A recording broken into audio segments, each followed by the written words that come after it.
Driving Success, Ways to Manage Your Firm's Cash and Revenue. On behalf of our President, Ron Busby, our board, our chambers, and our staff, I want to thank you again for attending today. My name is Elisa Joseph, and I'm Director of Programs for the U.S. Black Chambers, affectionately known as the National Voice of Black Businesses. We represent over 140 Black Chambers of Commerce and small businesses across the nation, and are founded on 5 pillars of service: advocacy, access to capital, contracting, entrepreneurial training, and chamber development. Really excited about what you're going to hear today, and I think it's really going to help benefit you as you look to grow your revenue and seek ways to be able to keep some of that as well. And so when we crafted this series, it was crafted in collaboration, not only with our chambers of commerce who provide technical assistance across the U.S. Through the USBA Small Business Administration's Community Navigator Program. We also partnered today with the American Retirement Association. This presentation today is with our Certified Plan Fiduciary Advisor, April Pope, who will discuss ways to utilize cash flow and plan more effective use of your revenue to mitigate tax liability, manage expenses, and benefit you in ways that introduces you to building wealth through retirement plan options and common practices to get started today.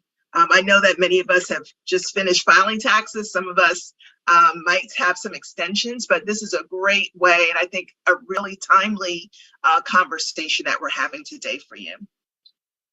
So as we get started, we're still waiting for a few more people to join us. I want to encourage you to drop your questions into the chat, and we will address as many of them as possible at the end of today's webinar. And so I'd like to introduce our speaker, and it gives me great pleasure to introduce April M. Pope, CFP and CPFA, who is a former Peace Corps volunteer and devout humanitarian.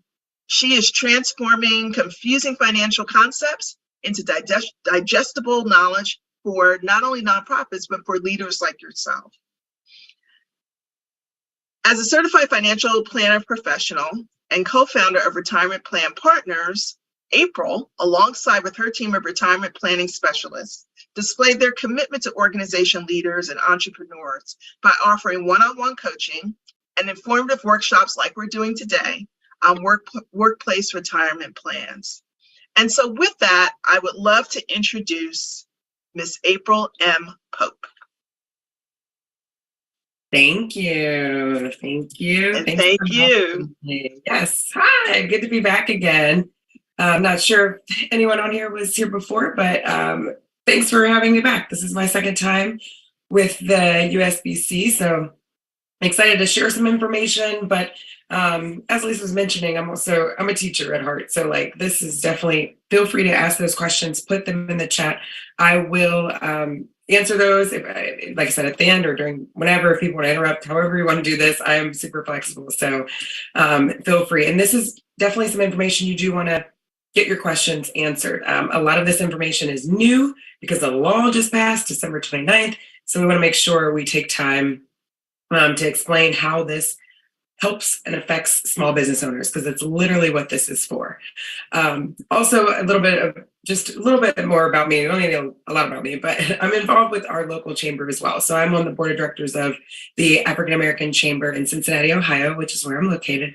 And we work with USBC, and I'm also a member of ARA, the American Retirement Association. So it just ties in all together. And I'm really looking forward to it today on this topic about retirement. And it's not just going to be like, how do you open a plan? What kind of plans are there? I really want to start, and you'll see that in our agenda on the next slide. Really want to start with kind of what's the issue? How is this affecting us? So the 3 things we're really going to focus on today: alert you of the current state of retirement savings for Black and Latinx households. This is data, and we are going by data. These are data-driven stats. So it's like we know what's going on, and we want to highlight that so we can be a part of the solution. So the next thing is highlight the benefits and tax savings available for starting a new retirement plan. Again, the ink is not dried. This is literally past December 29th, 2022. So it's still super fresh. So we are busy and trying to get out and let everybody know about it, because there just hasn't been anything like this and this large ever. And the free money they're giving out to small businesses to start plans. So we want to make sure we get out and let everybody know. And then really differentiate between the three main types of plans you have as a small business owner. So those are the key areas we're going to talk about today, and we'll dig in a little deeper. So then you're probably thinking, well, why are we starting with this picture of me a long time ago sitting in my village? Well, before we get started, I'd just like to tell a quick story that really had me start thinking differently about retirement as a concept altogether. So this is right after I graduated from college. So I left Wittenberg University, small school in Springfield, Ohio. Got my big suitcases, got on a plane and went to South Africa. And I lived and worked there for 2.5 years. So during this time, this is what you see here. I lived with a lovely host family. They didn't speak English, and they taught me everything I needed to know to survive in the village. So as you see here, I didn't know how to wash clothes by hand, cook on a fire, like you name it. I grew up in the suburbs of Cincinnati and I had a lot to learn. So their work was cut out for them, trying to get me village ready. But they named me Lorato, which means love in Setswana, and I just love my family. So you can kind of imagine, I'm 22 years old. I just got my degree in economics, turned down job interviews to work on Wall Street in New York. And I was a little out of place in my remote village, no running water. We were an hour from the nearest paved road. And so that first week I got there, I remember asking my host sister, like, when's the trash man come? And she about laughed me out of the village. Like, trash man, are you kidding me? Who are you? What are you talking about? We take care of that here. But while I was living there, my host mom that you see, she was in her late 60s and she worked super hard every day. Literally at this point, she's making dinner right now. She caught that chicken. She just took feathers off. She's about to dunk them in that hot water. And then my little brother there is going to take it and dinner was getting ready to be made. So she was also a traditional healer and had her own business, managed all the gardens, raised all the chickens and goats, walked all the kids and grandkids to school, and 1,000 other things. And my host sister and her family also lived in our yard and helped out with everything too. And it was kind of understood that, like, once Ma became too old to continue working, the kids and grandkids would just step in and take care of her. So, like, that's just what it was. There wasn't what are we going to do? Where's she going to go? How are we going to pay for care for Ma? This is what we do. That we're just going to take care of Ma when the time comes. So it really dawned on me that our families there didn't have to think about this idea like we do of retirement. No concept of working 30 years, get a gold watch, maybe a reclining chair or something, start collecting your Social Security. Like, that was not a thing. Or worrying about putting a bunch of money away while you work, so one day you can buy an RV or do whatever, travel the world. So their way of life was really, you work or help out and raising children, doing all that you could until you can't, which is usually in your late 70s, 80s, or 90s. And then when you weren't able to anymore, your children in the community would take care of you until you died. Pretty straightforward. So here in the States, most of us don't live that type of life. Majority of Americans don't live in multi-generational households with this built-in structure that would kind of eliminate the need to save for retirement. So we do have to plan.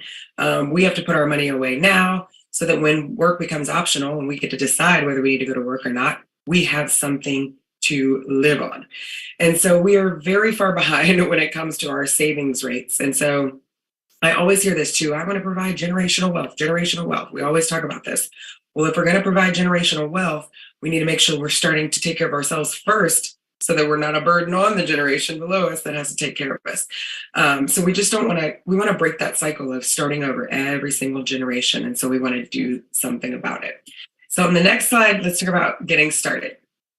Let's get started. Let's go right into it. So if you look here, and I'll pause for a sec so you can kind of see the numbers. I'm pointing the arrow as it relates to our audience today. And this came up because last year I was doing some research. I had to speak on this topic at our national convention for retirement plan advisors out in Vegas. And I came across this alarming stat.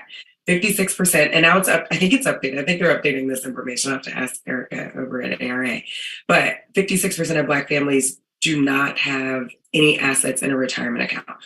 And when I saw this, I was like, well, why? Why don't we have money in retirement? Like, what's going on here? Is it because we're saving somewhere else, or we have other investments like real estate, or we just don't think it's important? So I did not even need to go this deep on this topic for my talk, but I was like I was hooked. So I just kept digging and digging and digging and got some of the answers. So as you'll see on the next slide, when it comes to Black Americans, we're missing the mark when prioritizing ourselves. So check out this chart below. So this has data showing what we prioritize as financial goals. So if you're looking here at the top one, providing college tuition for my children. So what you're looking at here, there's 4 different subsets, but we're looking at the Black American households, Black American working households. The light green is if they make a household income under 60,000. The dark green is if they make a household income over 60,000. And then it's just comparing to the general population where everybody is in there. But we're just going to focus on our Black American households as it relates to these. And this is the survey, and you can actually, there's the stats of all of this down there, like where it came from. But what we're prioritizing, first, providing college tuition for our children. Then our next priority was taking care of parents or other family members. Then it was giving to charity, helping my children for a down payment, leaving a large inheritance. So these are our top priorities. And like retirement savings or saving for ourselves didn't even make the top 5. So if we look at the next slide, that kind of really shows how this is affecting us. So because we're ignoring our retirement, look at our retirement savings. So those same categories that we have, the light green, families that are making under 60,000, dark green, making over 60,000, look at the amount, and I'm just going to focus on the 54,151, that second group. So these are families that have a combined income over $60,000. They have, on average, $54,000 in retirement, compared to the general population who has $276,000 in retirement. So we are behind the mark. We have got to catch up. We have some work to do here. But I show this before, and I do this whenever I'm even when I'm doing like presentations to finish, like finals presentations for plans. I put this information in here like, this is serious. We need to take advantage. We have to do something. We have to do something about this. So I'm very passionate about it, as you can see. So let's look at what can we do. I don't want it to be dismal. This is not supposed to be sad or depressing or anything like that. I just want to bring this up so that we can start doing better. So if we look here, this is our kind of like, how do we have access? So according to this study, as we're looking here, this is Black and Latinx families, and you can look there and see which one to look at. But the white bar is who has access to a retirement plan. And why this is important, that only 48% of us have access to plans. The reason this slide is so important is not the comparison. It's really, we know, statistically speaking, you're 12 times more likely to save for retirement if you have a plan at work. And if you think about it, anybody that does have a retirement plan at work, it's easy. It comes out of your check. It's every 2 weeks. You don't even think about it. It's just simple. So we know we're behind on saving for retirement. We also don't have access to retirement plans. And we know that we're 12 times more likely to save for retirement if we actually have a place to do it that's simple, and work is that place. That's what we know. So do we have a lot of places where folks are working that look like us? Let's look at the next slide. Minority-owned businesses. Oh, just like 8.7 million workers are employed by minority-owned businesses. And there's 1.1 million employer businesses that are owned by minorities. So there are a lot of us out there working for not for minority-owned businesses, and not a lot of them have retirement plans. So that's the piece of the puzzle that's missing. It's like, we're not saving. We know we need them at work. We don't have them at work. So what the solution kind of is, we'll go to the next slide. If you're a business owner, or if you're close to the business owner or the person that, whoever's in charge of your company, if you don't have a plan, you can start a small business plan. You can start a 401k for your company. And we're going to talk about that today. We're going to talk about costs. We're talking about everything. There's so many reasons. And we're just kind of talking right now about the social importance of it, but we will get into the tax benefits, the cash flow statement, like how it helps you manage your cash flow by having an automatic retirement plan in place for your business. So very, very important. But one solution is, now we're going to move to the solutions. This is the exciting stuff. What can you do? You can start a plan. So if we go to our next slide, we're going to see, we're going to pause here for a second, and I'm going to share on my screen on the next, this is the Secure Act 2.0. Well, before we do that, oh yeah, here it comes. Oh, that's fine. The Secure Act 2.0, I'll just share. It's something that I was talking about on December 29th, 2022. President Biden signed into law the Consolidated Appropriations Act of 2023. So it included this package of retirement provisions called Secure 2.0. And so these provisions, they continue the themes. We already had a Secure Act 2019, Secure Act 1.0 now, I guess you could call it. And they're focusing on getting more participants into the retirement system and finding ways for them to accumulate more assets. So I'm going to share my screen now and really help look at what those, some of the tax benefits that are available, because that's what I'm most excited about. I mean, I do nerd out over some things, so bear with me. I get super excited about tax credits and Secure Act 2.0. But let me tell you about these tax credits. So all of that information and all of those stats that I got came from ARA, American Retirement Association. They know what the deal is. They know who's behind the curve. They know that we need to get up to speed. So a lot of those provisions were designed for small businesses specifically, to help alleviate that whole question of, I can't afford a plan. I don't, I mean, that's usually what it is. I don't think I have enough employees. It's only me. It's just me, and I'm running my barbershop. Like, it does not matter. Anyone, all of this, if you're a small business, these tax credits, which are basically free money, are available for you. So there are three key areas. The first one I want to talk about is administrative credits. This is what I call free money. They're basically giving you free money to start a plan. So this used to be only 50%, but now starting this year, 100% of your admin costs up to $5,000 per year for 3 years is given back to you as a direct dollar for dollar credit. If you owe, $6,000 to the end of the year and you spend $5,000 on this, you're getting $5,000 back for 3 years. So and that's for things like, when we think of administrative costs, maybe you hire an advisor for your plan, maybe you need your accountant to do the payroll, whatever it is, you need to start a plan. They're saying, we're going to give you $5,000 a year for 3 years to not only get your plan up and running, but make sure for those couple of years you're set. Even if it's only covering a portion of it, $5,000, most of our small businesses actually can have if they're doing something simple, and we'll get into this, maybe a simple IRA or just a basic 401k plan, or a SEP IRA if it's just yourself, the $5,000 is pretty much going to cover it. So it's like having a free plan.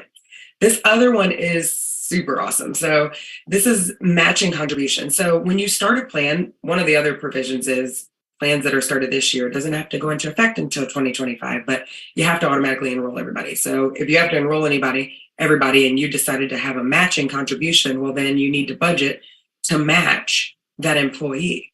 Also, if you start a simple IRA, you got to match them 3%. So with the I guess Secure Act 2.0, or government said, basically, we're going to give you $1,000 per employee to go toward those matching contributions. So it starts out the first 2 years, you're going to get 100% of that credit. So literally it doesn't even have to be a match, actually. You could say, I have 6 employees, I'm putting $1,000 into their 401k plan. That's my gift to them because I love them. And you're going to get all of that back as soon as you file your taxes, dollar for dollar. So the first 2 years, it's 100%. And then as you see, it goes down. But this is awesome. So they're not only just saying, we'll help you pay to start your plan, we'll also help you with matching contributions, because the other thing we know is if you offer a match, people are more likely to take advantage because they don't want to miss out on free money. So you can look at that and you can encourage them, enroll in the plan, set up for 2 or 3%. We're going to match you. And in the meanwhile, you know that $1,000 per employee is coming back to you anyway. A lot of times people don't even take full advantage of that, so that you might even get all the way to the $1,000. But whatever it is, up to $1,000 per employee, you're going to get that back. And then this is the auto enrollment credit. If you also set up auto enrollment, so you just say, hey, instead of making folks opt in, this is making them opt out. So you just say, we're starting a retirement plan. Everybody needs to be in. We enroll everybody at 3% unless you opt out. And most people end up not opting out. They don't even realize it's there. They're really not missing it. And then they're putting money in. So just for adding auto enrollment, you get another $500 tax credit for 3 years. So these tax credits are such a big part. And this is why you can imagine anybody that just filed taxes, if you owed taxes, all my small business owners are looking for ways to minimize their taxes.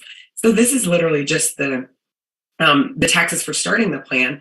But as we'll talk about a little bit later as we move through the presentation, there's other benefits for how you're putting money into the plan. So your money that you're putting in is tax advantaged. If you're a business owner, like we said, you're doing those matching contributions, or maybe you're doing some profit sharing, which we can talk about a little later.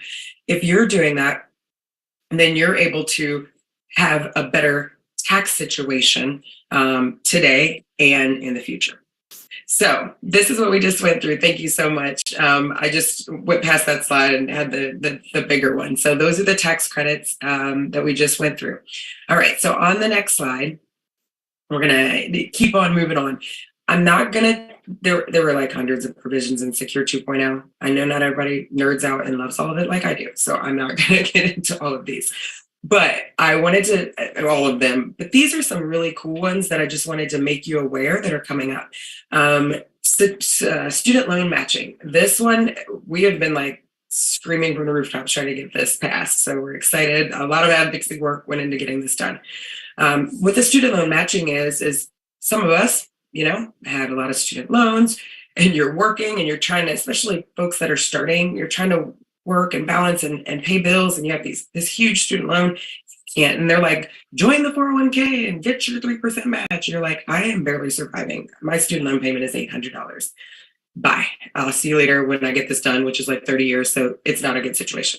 So what this is saying is, if you have a student loan and you're paying a student loan, legit student loan, and of course they'll have to verify everything, that means that the employer can say, okay, if you were putting into the plan, we would be matching you 3%. If you're putting that amount into your student loans, we'll still put that 3% match into your 401k for you, even without you putting money into the 401k. We understand you can't, you're strapped with cash because of these student loans. So that's huge, because what was happening is a lot of our young workforce is getting left out of the retirement plans because they're too busy paying student loans. So that is a nice solution for that. There's also an emergency account savings that's going to be attached. This is kind of to help avoid like people taking loans if it's a $300 issue or something, or $800 or whatever. They're trying to have it'll be a small amount, but it's just like an emergency savings account that's like a sidecar to your 401k. So there's just money that'll be in there. So if you do need something that is just completely unexpected, you can just pull that out and not have to touch your 401k. The other thing that's really cool, so now is an operative word. So Roth options for employer contributions. I'll just for a second talk about what Roth is. Roth are after-tax contributions. So traditionally we're used to pre-tax. You put it in right now, you don't pay taxes on it. It grows in the market, and when it's time to take money out, you pay taxes. Well, what Roth is, you put money in after tax. So you're not getting the tax deduction today, but it grows and you never pay taxes on it again. So Roths are awesome. A lot of people love them. But before this law passed, only you as the employee could put money into your Roth 401k. Now they're saying that matching contribution, you could choose, and the employer has the option to put that matching contribution in Roth as well. If you're like, I don't want anything pre-tax, like put all my stuff in Roth because I don't want to pay taxes. I know tax rates are going to go up in the future, so I'd rather just put all of them, everything in Roth. Well, the caveat here is this is by law ready now. But our record keepers and payroll companies are not ready to do this yet. Obviously, I said it passed December 29th. They didn't give people a lot of time to get the systems and technology in. So hold tight. It's definitely ready, but we're just waiting for the tech to catch up to be able to do it.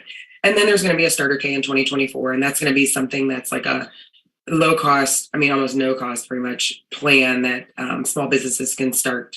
And it's just those that you have a couple of employees, you don't really want to do a plan, like they have this starter one that everybody can basically join.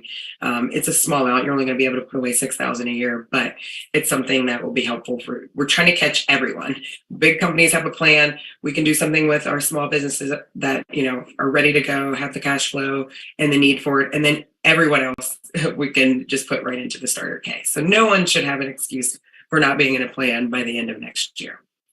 All right. Thank you. We can go to the next one. All right. So what's holding us? Oh, no, where we go. Oh, yeah, I think what's holding us back is where we are, right there. So these are usually these are actual comments that we get when we're meeting with our business owners, whether it's out networking or doing things like this. These are the most common things. I don't have enough employees, so I don't need a plan, or I don't think plans are set for me. I can't afford to contribute. We just talked about that credit. They're giving up to $1,000, so we can wipe that one off.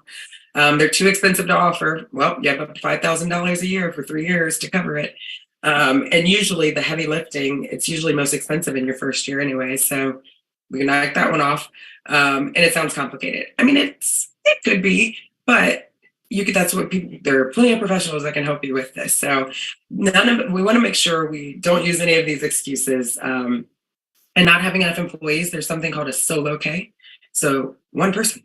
So if you have one person and you got a business, you have enough employees. There we go. So all those are gone. We've just debunked all those myths. So let's go into the next slide.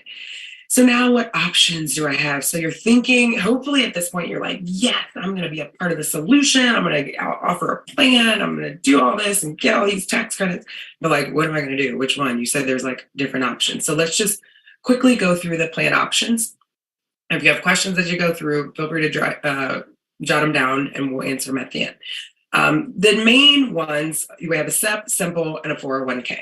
So let's go over to the next slide and I'll go through these. So the SEP is a self-employed pension. It's basically for you. This is, just think if you have no employees, if you have a spouse, your spouse can be a part of it, but it has to just be you. So a lot of times we do these for our realtors. Like I said, sometimes our barbershop owners, they don't have employees, it's just themselves. So these are low costs. Your contributions are going to be deductible as business expenses. So you set up a plan. This is where we're talking about that cash flow. So the cash flow that you have right now, and if you just ended up paying taxes, how can you more effectively and efficiently use your cash flow? Well, you need to write off things, right? Well, putting money into your plan is something that you're able to write off. These have flexible contribution limits, like how much you can choose. A lot of times our small business owners don't know it's not like, oh, I want to do 3% every paycheck. They don't know until the end of the year, especially ones that are on commission, what they made or how it was. So you can wait until it's time to file taxes. You're like, oh, I did really well. Or, oh, I owe a bunch of taxes. What can I throw in here to lower that tax bill? That's kind of how this is. And annual contributions aren't required. You don't have to put anything in. 1 year you do, 1 year you don't. It's so simple. So there's literally no reason not to start one of these. Those are just the easiest ones. But you want to make sure your advisor will make sure you don't set it up. If this can only be you and your spouse, because whatever you put in, you got to put in for everybody. So you would not want this for everybody because your amount you'd have to put that in for every single employee. So let's go over to the next one, which is simple. I would say this is our second most popular outside of the 401k. The 401k is the most popular, but this is the next one. So these are low cost. And when I say low cost, like after you do your startup, I mean, $10, $20 a year to have them, literally nothing to think about. The employees contribute on their own account. So different from the SEP where you're just putting money in on behalf of the business, employees are contributing. So an employer match is tax deductible, but you do have to contribute here. So you have to match your employees up to 3%. So they do one, you only have to do one, but if up to 3%, you have to match. But again, they're going to give you some of that money to cover those matching funds. So there's money for this. There's no complex IRS reporting. There's no filing 5500s. If any of you ever worked with plans, these are literally simple. I mean, that's not what it actually is an acronym, but they are simple. The thing is, there are no loans. So it's very basic. No loans are allowed. Now Roth contributions are allowed. Again, not sure that the record keepers have caught up yet. But these are just designed for those. I would say we have a lot of our daycares that have a few employees. You have to have less than 100 employees. We have nonprofits, actually, some that'll do simples. They're just think of smaller companies that have a few employees. So you can't do the SEP. You're not ready for a full-blown 401k, and I'll talk about the difference or when you're ready for a full-blown 401k. This is kind of like, I just want to kind of get my feet wet. I want to just start putting in a little bit, maybe 50, $100 a paycheck or something like that, something smaller. Because there is a limit on how much you can put in here. I think for 2023, it's 15,500. So as long as you're okay with that limit, the simples are a pretty good option for you. Okay, we'll go to the next slide. So the 401k, this is what most people are familiar with. Everybody's heard them. Most people say when they come into our office sometimes, I want to start a 401k. They're talking about a simpler SEP. That's just what they call it. Everybody calls everything a 401k. So these are what you're probably used to. You put money in, your employer can match if they want to, and all those matches are deductible. But this, you have complete flexible design. Just like the simple, I said, you have to put 3% in. And that's it. Everybody's got to get it. And you get it right away. Like, it's not like you can put vesting. If you're not here for 3 years, you can't have it. The 401k, you design it to suit your needs. So maybe you're like, I do want loans, or I don't want loans. I want Roth, or I don't want Roth. I want to make sure people are working the last day of the year before I give them their match, or they need to be here 6 years before they get the matching contribution. So I want to encourage people to stay. So there's all the flexibility that you can imagine with starting a plan or having a plan is here. But the biggest driver of why you would choose the 401k over the simple or the SEP is how much you're able to put away. With profit sharing and your money, and I'll talk about the difference between that, you can get up to like 66,000 into these plans in a year. So these are for our business owners that are, if you're on this webinar and you just got through the taxes and you were like, oh my goodness, I'm tired of writing all these checks to the IRS. It's huge. Why am I owing so much in taxes? Imagine if you pulled 60,000 off of your balance sheet and put it away here. Would that help with taxes? Absolutely. So instead of giving it to Uncle Sam, give it to yourself. So these are the ones that are looking for higher contribution limits, a lot of flexibility. And what that profit sharing is you as an individual person can only put away 20,500 for the year. But you can have a profit sharing bucket. So you can say, as the company does well, I'm going to throw it into that bucket. And then guess what? Those contributions are business deductible expenses as well. So you have two parts to the 401k. That's another thing that makes it unique. And that's why you can get so much money into these types of plans. Okay, we'll go over to the next slide. Oh, okay. I see a question. I'm going to just answer it right here real quick. What if I don't have W-2 employees, and how do I go about setting up these plans? Great question. So it's really about who you want to include. If you just have 1099 employees, or you don't have any employees, you just start a plan. It can just be you, and that's great. They can be started like literally in a day. They're super easy to start. And so I'll talk about the next steps for like how to start, but really the process is find a plan advisor, reach out. If you don't have one, reach out to me. I can connect you. We can help you get there. And you just, have that discovery call. This is what we do. Have that discovery call, figure out what it is, what kind of plan is right for you, what kind of features are you looking for? And then you just get proposals, go out, they'll grab proposals for you. And you'll say, okay, I want to use this company to do mine. And you get them started. When I say it's simple, we are opening one, I think tomorrow. We have a Zoom scheduled for 30 minutes and it's gonna be open, like from not having a plan to having a plan. So they can be done like literally within a day. So great question. Don't need W-2 employees. Don't even need to be a W-2 employee yourself. You can just be doing draws from your business checking account, or maybe you do 1099. Any of those types of pay are okay and eligible for a plan. Great question. So which plan is right for you? We kind of went through those three. This is just a little summary. But remember, the SEP is if you have no employees and you still want to have more contribution, a higher contribution limit than if you just opened up an IRA. An IRA, you're only going to be able to put $6,000 in for the year if you're under 50. A SEP, you're going to be able to put 20% of whatever your income is. So think about that. A lot of times the reason where even our solo business owners, it's just them, sometimes they do a simple rather than a SEP, because a lot of us business owners write off everything so we don't show a lot of income. So the SEP might limit you. If you're only showing a small amount of income, you can only put 20% of what your income is showing. But for a simple, they don't care about that. As long as you're below that 15.5, you can put all of it in there. So that's one of the main differentiators, is how they look at income for the SEP. That's the only one that kind of looks at it that way. The simple IRA, remember, less than 100 employees. If you're okay with a lower contribution level than the 401k, than the full blown 401k, and you're okay contributing to your employees' accounts, because you have to put money in for them as well. Your contribution max contribution as an employee is 15.5, include the match. That's just how much you can put in from your paycheck, however your paycheck is. And then the 401k, that's for those that have multiple employees. You want to maximize your contributions. You want a flexible plan design. You want loans. You want everything. And those, your max contribution is 22.5. But as I was mentioning before, you can also put, it's a percentage of your the business side income or business side revenue that you're able to add. And this year, the most you can put in there total is $66,000. So I mean, you can really get into that. So if you're thinking, I just want to get started, what should I do? If you're not stuck. So if you started with a simples you need to keep for 2 years. Those are the only ones that have a time limit on them. But you could start with a simple and then go right into a 401k if you feel like you need that later.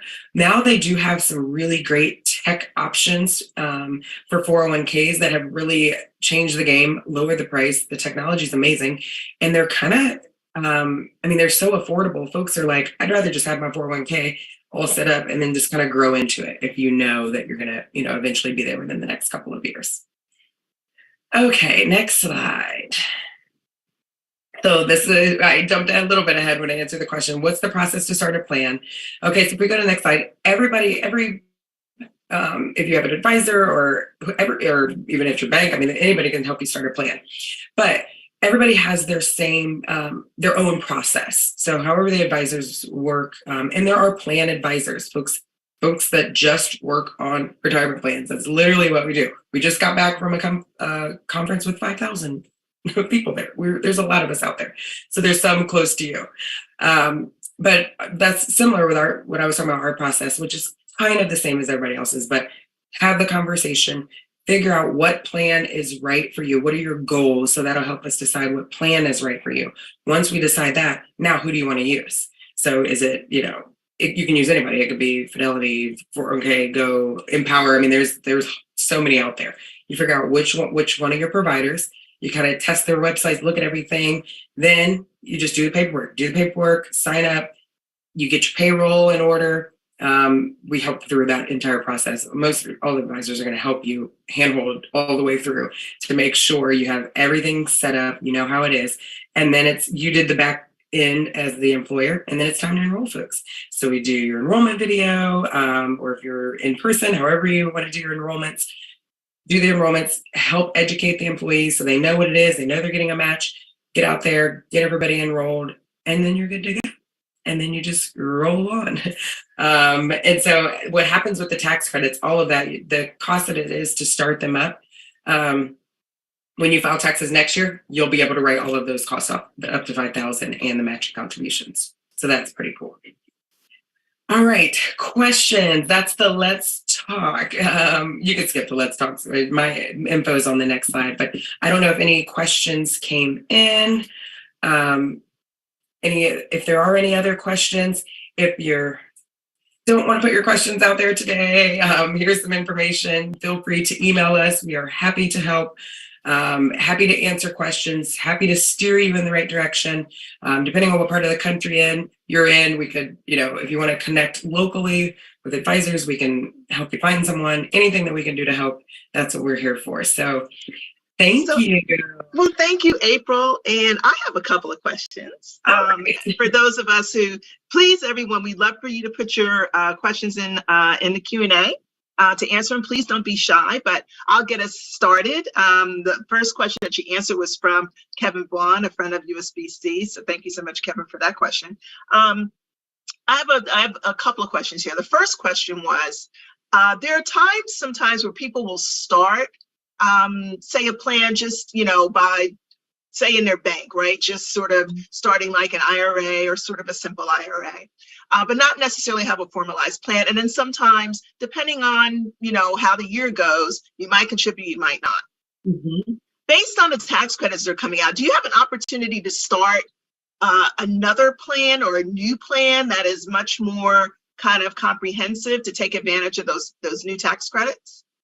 Great question. So if we separate, if you've just had an IRA, like a regular, you've gone to your bank, you've had an IRA or a Roth IRA in your name, your social security number, you've been putting in a little bit every once in a while, that's fine. You can still start a plan and take advantage of these.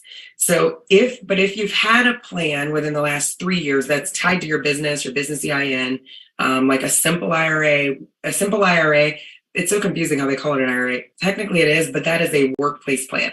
That would be attached to your EIN. So if your business has had a plan with its EIN within the last 3 years, then you wouldn't be able to start a new one and take advantage of the credit. So these are for folks who they have not had a business plan ever, or at least not in the last 3 years. That sounds great. What are 2 to 3 things that you can do today to start a plan? What are the top 2 to 3 things? So, really just thinking about what if there's technical things you can do, like actually go out and, reach out and get on somebody's calendar to do a discovery call and things like that. But even before that, I would say figuring out why. Everything is starting with why. Why do you want to plan? So that when you're reaching out and you're interviewing advisors and figuring out who you want to work with, if you know the why, that's going to really help funnel you down to the right plan. So if I were taking notes right now, I'd be like, why do I need a plan? So the main reasons are, and maybe prioritize those. The main reasons we start plans, one is to save on taxes. Taxes are kicking our butts. We don't have a tax deferred plan in place. And everybody that just filed taxes is like, yeah, I understand that. Even our sole props that are just one person. So if that's important to you, or if the whole you look and you're like, I'm 45 years old. I don't have anything saved yet. Like, oh my gosh, I'm stressing out. Okay, that's a personal issue. So you want to say, I'm doing this for me. This is my personal situation. Also, I've been making really good money and I'm not doing anything really with it for myself. So I have the money to put in here. I am ready. And I need to catch up. So if you're kind of like on the catch up one, if that's your goal. The other probably more popular is retention of employees, and employees they're trying to retain or recruit employees. So it's a hard labor market out there right now, and it's hard to get. And so having a plan, if that's something that is important to you, have that down. Like, yeah, I really want to get employees in here. I've had this business, but I can't really afford maybe healthcare because that kind of gets expensive or all these things, but I can offer a plan. And when I'm interviewing people, I can say, hey, you can actually join our plan. We do a dollar for dollar match up to 3%. That's enticing. That's inviting. And depending on what state you're in, if it's a family business, so like ours is a family business, my 11-year-old is on payroll. He's a W-2 employee and he's getting a 3% match into the 401k. So you can even do it for your family. And I'm looking at him like, I wish I had started at 11. Like, I probably wouldn't be here with you guys today because we do his projections and he's like looking at his mutual funds and stuff. And I'm like, oh my gosh, you're going to have like so many millions, like before you even, like, even if you don't even ever work a job. But that's what we want, right? We want to do better for our children. We want to help do that whole generational wealth. So today, things you can do is get your why so that when you do start reaching out and looking, you'll be able to know, because that's what they're going to ask you. Why do you want this plan? Okay, cool. You say those 3 things. Here's what the solution is for you. Here's the cost. Here's how to get started. Let's go. That's great. Speaking of the employee side of things, one of the things sometimes that always stops employers is, you want to have enough money to be able to contribute, to be able to make that match. And I know there are a number of different options around that. So looking at other options, is there a way for a business owner to contribute? Like I saw you mentioned something with the $1,000 contribution, not contribute and just let the employee make their minimum contribution, or intermittently contribute to a plan. Can you set it up with schedules like that? Yes, there is some flexibility depending on, and there's a lot of factors there. It depends on income. And I'll just speak just in general. If no one in your business makes over $150,000, you have more flexibility. Because once you get into the what are called HCEs, highly competent employees, there's some testing that they're going to do at the end of the year, and you don't want to fail discrimination testing, because if you're doing a 401k, all this is just for a 401k. Step simples, none of this matters. No, you can just start. We'll talk about that. But if you're doing a 401k and everybody's below that 150 mark, then yeah, you can actually set up a retirement plan where you can say, I will do a match, but it's at the employer's discretion. It's not a promised match. It's something that you say, hey guys, if we do really well and sales are great and you're doing your job, we're doing well as a company at the end of the year, we'll look at that and then we'll decide if we're going to be able to do that for you. And so it's nothing that you're tied to necessarily. The other thing is you could, especially with this tax credit, because it doesn't even have to be a match, you could say, all right, for the next 5 years, that's almost covering it. And you can say, I'm going to put $500 in everybody's account, $1,000 in everybody's account. Then the way the plan is set up, if we do well, maybe at the end of the year, we can do that. So that's for the 401ks. For the SEP, you can just put in whatever you want. That doesn't matter because you're not really matching. That's just yourself. It's just who you put in whenever you want to. The simple has a little not loophole, but something to help there. So there is where you could, if you set up your simple and you're doing 3% match, I think it's 2 out of 5 years, you can say, I'm not doing it this year, but then you got to cut. So over a 5-year period, you can only do that twice. And then, so if like COVID hit, folks were like, oh, I can't do this anymore. I had this all set up. My revenue went down 70%.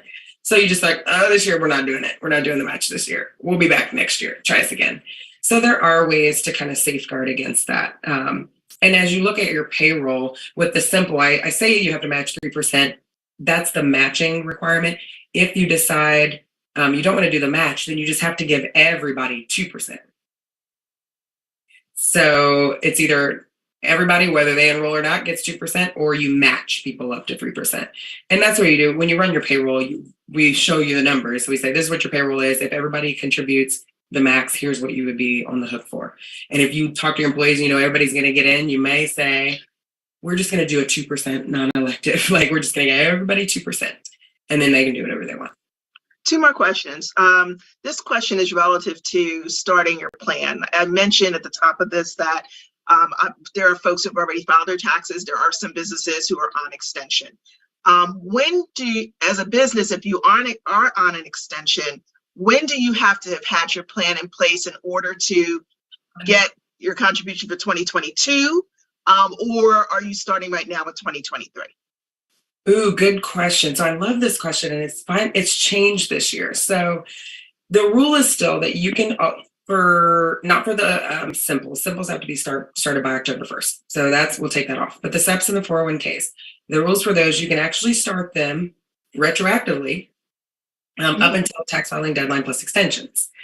However, if you do that now and you make it retroactive back to 2022, well, remember this law didn't pass until December 2022, and it's not effective until now. So you would kind of short yourself on those credits. So what we're doing, business owners are working with right now, we're looking at you would have to be making a huge contribution from last year, almost maxing out the profit sharing. And that's the only part you can put in after the tax, or after the end of the year. You'd have to be making a big contribution to give up because you'd be going back to, your plan didn't start in 2023, so those tax credits don't really Gotcha.